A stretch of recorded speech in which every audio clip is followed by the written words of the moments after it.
Alone, tired, and weary, you slowly make your way through the narrow corridors of the dungeon, desperately trying to find a way out.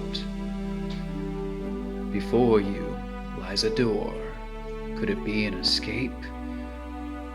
Only one way to find out. Slowly you enter. Sorry, I didn't have any miniatures for these monsters.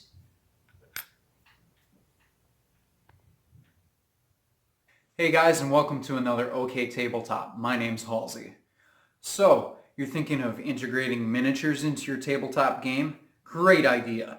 They can not only add a cool visual aesthetic to your game, but also they can provide very helpful use when it comes to combat and tactics. However, with the huge variety of creatures and enemies out there, where do you even begin when it comes to purchasing your first miniatures? When you're first starting out, my suggestion is to start out with the expendable creatures, also known as cannon fodder. These creatures can be used over and over, time and time again, and you're going to get the most out of your minis because it can become an expensive hobby.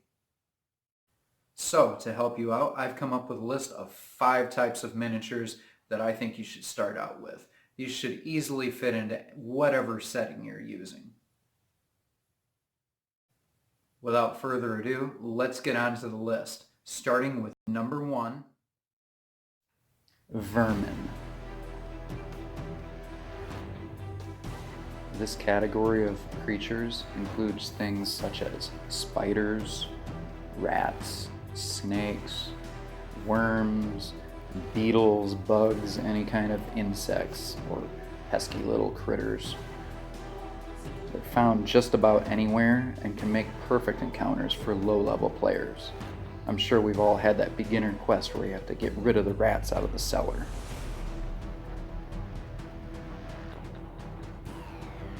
Bandits.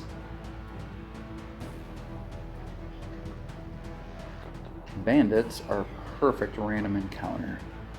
They could be a group of criminals, henchmen that are loyal to the enemy, or even possibly another adventuring party that's on the same quest, looking to get that treasure and fame before your players do.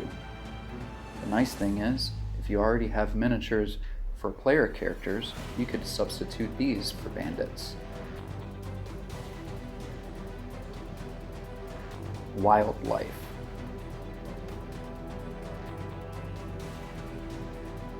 Every setting has animals who occupy the territory. Wolves, boars, and wild bears are just a few types that you might encounter. To add difficulty as the players level up, try calling your wolves dire wolves, for example. Remember, the point here is to get the most out of those minis. Use them over and over again. Humanoid creatures. What race of creature is common in your world? Goblins? Kobolds? Gnolls? Orcs? I don't know. Trolls? Pick one that works for you. Undead, my favorite by far. What world wouldn't be possible in a fantasy setting without creepy things such as skeletons, zombies, ghouls, ghasts, ghosts, wraiths? The list goes on and on. Games like D&D and Pathfinder just wouldn't be the same without them. Get creative. Set a zombie on fire and replace it with a skeleton because the flesh sizzled off. Use your imagination. And that's it, guys. Hope you enjoyed this list. If I missed anything or you have any suggestions, let me know in the comments below. Also, if you haven't checked out my first video, a review of Hersart's molds, here's a link up above. Don't forget to like, share, and subscribe, and I hope to see you all again in the next OK Tabletop.